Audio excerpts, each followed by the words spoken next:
Meus amados,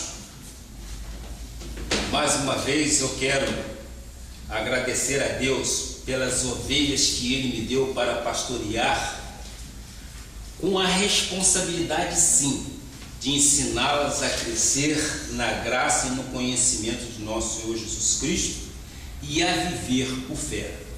Quero também estender este agradecimento aos internautas que nos assistem através do site www.cristoviveflorianópolis.com.br.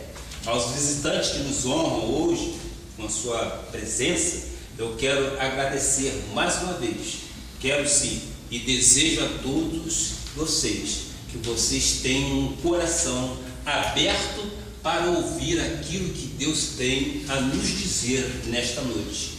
E hoje, mais uma vez, nós vamos fazer a mensagem voltada exatamente para aquele tema inicial que nós já falamos há coisa de 2 semanas, lançando sobre ele toda a vossa ansiedade, parte 3. O texto básico de hoje encontra-se em 1 Pedro 5, versículos 6 e 7. Aqueles que tiverem a Bíblia, abram suas Bíblias. Caso não as tenham contigo, vamos então usar aqui no nosso painel eletrônico. O que diz a palavra de Deus? Humilhai-vos, portanto, sob a poderosa mão de Deus, para que Ele, em tempo oportuno, vos exalte. Versículo 7. Lançando sobre Ele toda a vossa ansiedade, porque Ele tem cuidado de vós. Que esta palavra abençoe vossos corações. Hoje vamos estudar uma verdade que ainda não é dominada muito bem na obra de Deus, a de que todos os filhos de Deus foram feitos não para serem derrotados, mas para vencerem sempre. Esta é a promessa de Deus para as nossas vidas. Nós fomos feitos para sermos vencedores sempre. Sabemos que as adversidades, as tribulações, elas nos cercam, mas o nosso Senhor Jesus Cristo diz: lança sobre Ele toda a vossa ansiedade, que Ele tem cuidado de vós. E é desta forma que nós entendemos e desta forma queremos passar para os amados irmãos aquilo que Deus quer que eu fale à igreja. Baixem suas cabeças e vamos então orar ao Senhor. Senhor Jesus Cristo, Deus vivo e verdadeiro, Tu és Deus onisciente e onipresente. Tu és o Pai das luzes, em quem não há sombra de mudanças e nem variações. O mesmo Deus de ontem, de hoje e para todo sempre. Esse é o Deus que amamos. Esse é o Deus que servimos de coração.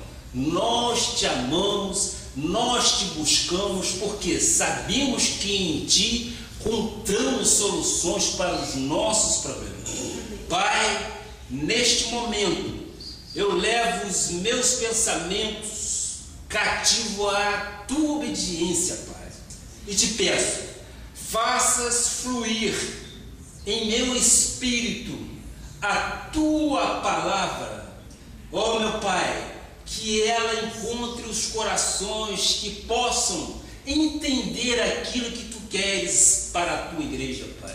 Ó meu Pai, faça fluir através dos meus lábios e de minhas cordas vocais sabedoria vinda do trono do Senhor, Pai, para que eu possa, sim, transmitir as boas novas de grande alegria e ensinar e dar entendimento de como devemos lidar com as nossas emoções, como devemos lidar com as nossas ansiedades, que é tão comum nos dias de hoje, Pai.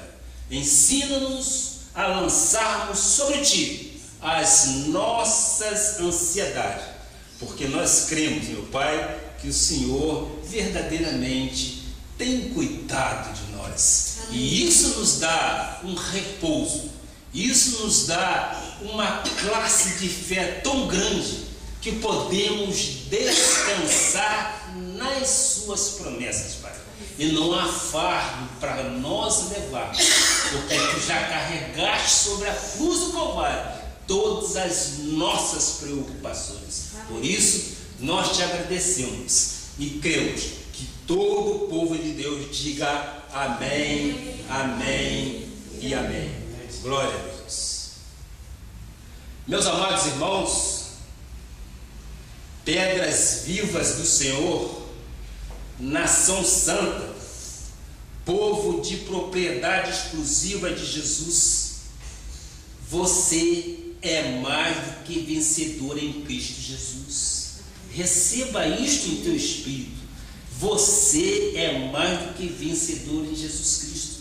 Amém. Nós temos que ter a certeza absoluta de que nós somos sempre conduzidos em triunfo.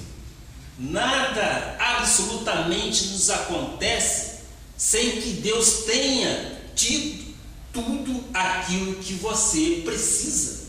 Ora, cremos sim que o Deus que nós servimos, Ele tem consciência, porque Ele é autor de toda boa dádiva, Ele é autor de todo dom perfeito. Então, nós temos que descansar nas Suas promessas.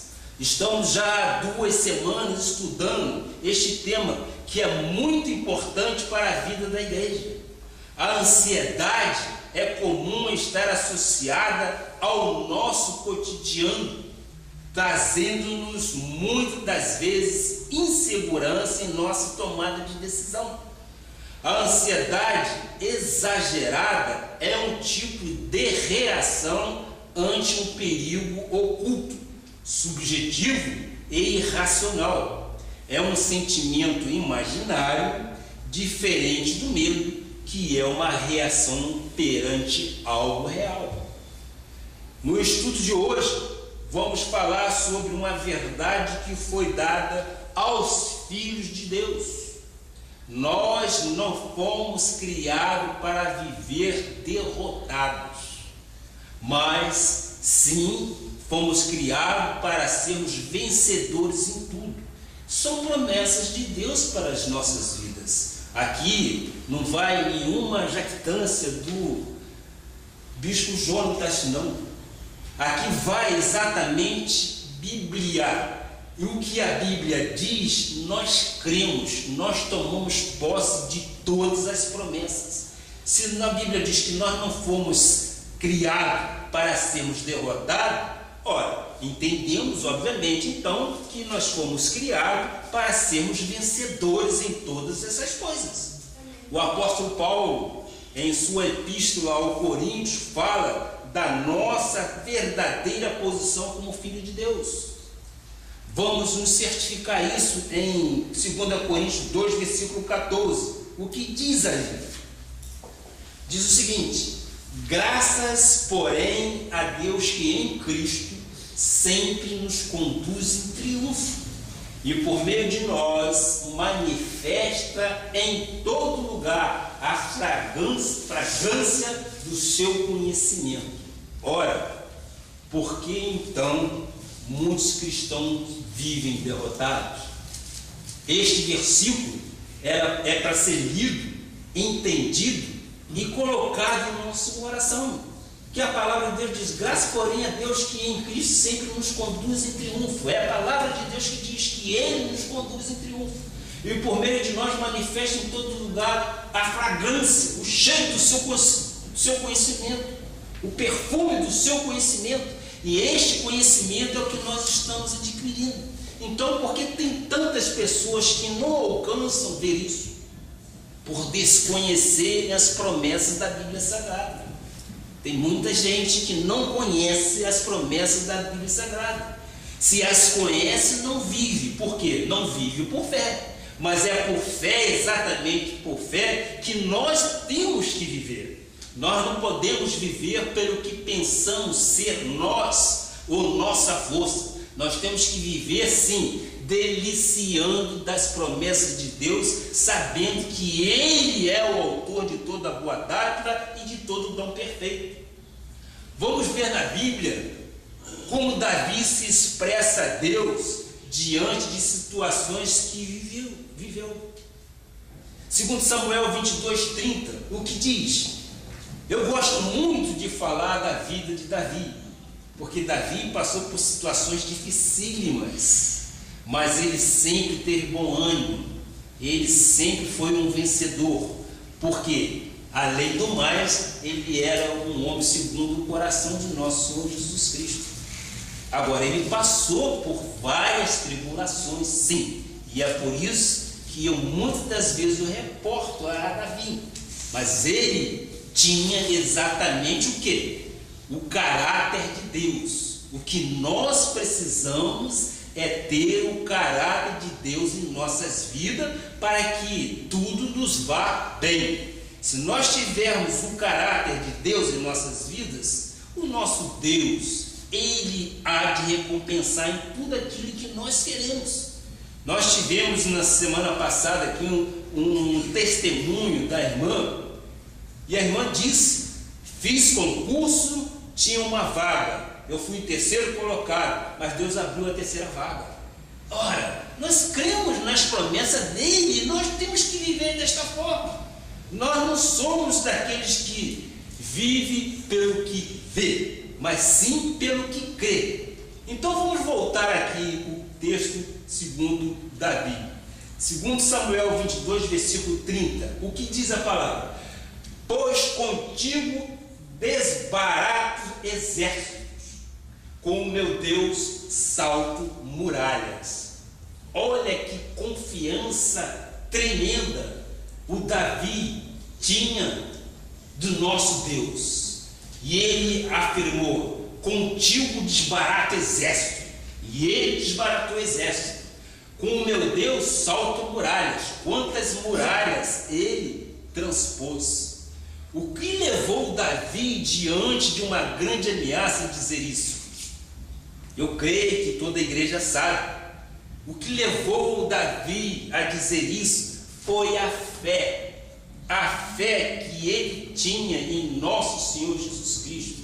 Porque não tendo fé, você não vai desbaratar exército nenhum. O exército que hoje nós chamamos são as adversidades, são as dificuldades que porventura nós estivemos passando.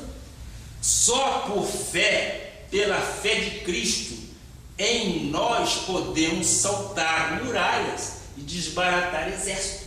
Somente por fé. A fé, que é um dom de Deus, é a chave da vitória. É o nosso travesseiro para o nosso descanso, para o nosso repouso. Mesmo que não vejamos e nem sintamos com o nosso corpo físico, pela fé cremos que somos sempre conduzidos em triunfo, em qualquer situação ou circunstância. É difícil? Sim, mas vamos aprender a fazer o cântico nas horas aflitivas, nas horas em que são colocadas aquelas situações difíceis que nós dizemos: Deus, eu não aguento resolver isto, agora é com o Senhor, e Ele se encarregará de nos dar a direção certa. A palavra de Deus diz que o maligno não nos pode tocar. Eu creio, e a igreja também crê nisso, porque nós não nascemos para viver em pecado ou no pecado.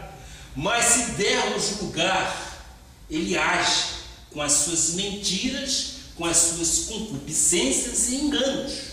Uma das formas dele agir é criar prisões de impossibilidades em nossas vidas. Eu não posso fazer isso, eu não vou fazer aquilo que eu não vou passar, eu não vou conseguir. Meus amados irmãos, tire isso de suas cabeças, de vossas cabeças.